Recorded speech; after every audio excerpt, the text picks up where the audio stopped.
Emotional regulation isn't a personality trait, it's a skill. And like all skills, it develops at different rates for different children. It can be taught and it absolutely can be strengthened. The part of the brain responsible for emotional regulation, the prefrontal cortex, isn't fully developed until the mid-20s. So when a 5-year-old can't regulate, they're not being difficult, they're being 5. But that doesn't mean we can't help develop these skills earlier. We absolutely can. And that's what this video is about. Sign 1. You know this one. Everything is fine and then suddenly it isn't.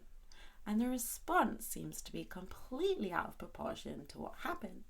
Perhaps the crayon broke, they were given the wrong cup, or maybe their sibling looked at them the wrong way. What's actually happening here is that the child didn't notice the build-up in the body.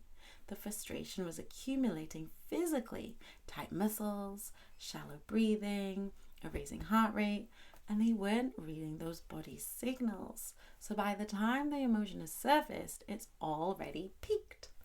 This is an interoception issue. They haven't yet learned to notice what's happening in the body, those early signs. And the fix isn't consequences, it's body awareness. This can actually help adults too. So helping notice earlier when the feeling is still small before it's taken over is very helpful. Sign 2, they can't recover after being upset. The meltdown has passed, but they're still crying 20 minutes later. Or they're fine physically, but emotionally they just can't move on. They keep returning to that thing that has upset them. What's happening here is that their nervous system is still activated. Their body is still in stress response, cortisol is still elevated, and the heart rate hasn't yet fully settled. And a child in that physiological state genuinely cannot access the reasoning part of their brain. The thing that helps here is not talking about it, not yet, is body-based awareness. A movement, gentle pressure, slow breathing, something physical that signals to the nervous system that the threat has passed. Then, once the body is calm, you can have that conversation. Sign 3. They hit, throw, bite, or use physical aggression when overwhelmed. This one is hard because the behaviour is the thing that you're responding to, and it can be easy to miss what's actually happening underneath. Physical aggression in young children is almost always a communication of overwhelm, not a character flaw. And if we don't handle it from a young age, it can progress. The child's nervous system has hit the capacity, and the only outlet available to them is physical. They haven't yet developed the verbal or emotional tools to express what's happening inside. 2 things that could help here is first, in the moment, keep yourself calm, because a dysregulated adult cannot co-regulate a dysregulated child. Second, outside of the moment, build vocabulary.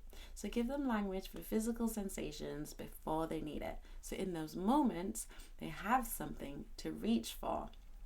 Sign 4. They can name their emotions but still can't manage them. This one can sometimes surprise parents.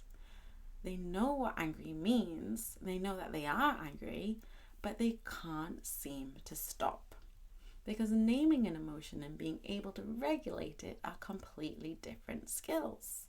A child can have excellent emotional vocabulary and still struggle to regulate if they haven't developed body awareness to catch the feelings early. The label comes after the feeling has already passed.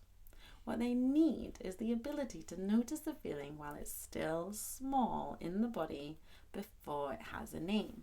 So the feeling's where it is. This is why emotional literacy work needs to include the physical layer.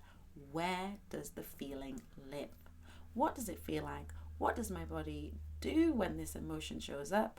Because that physical awareness is what gives children and adults a window of opportunity to intervene before the feelings take over. Across all 4 signs, the common thread is this: the body needs to be part of the solution.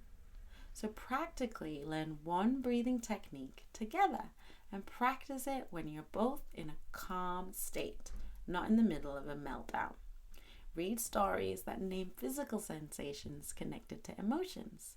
This builds their internal vocabulary in the most natural way possible.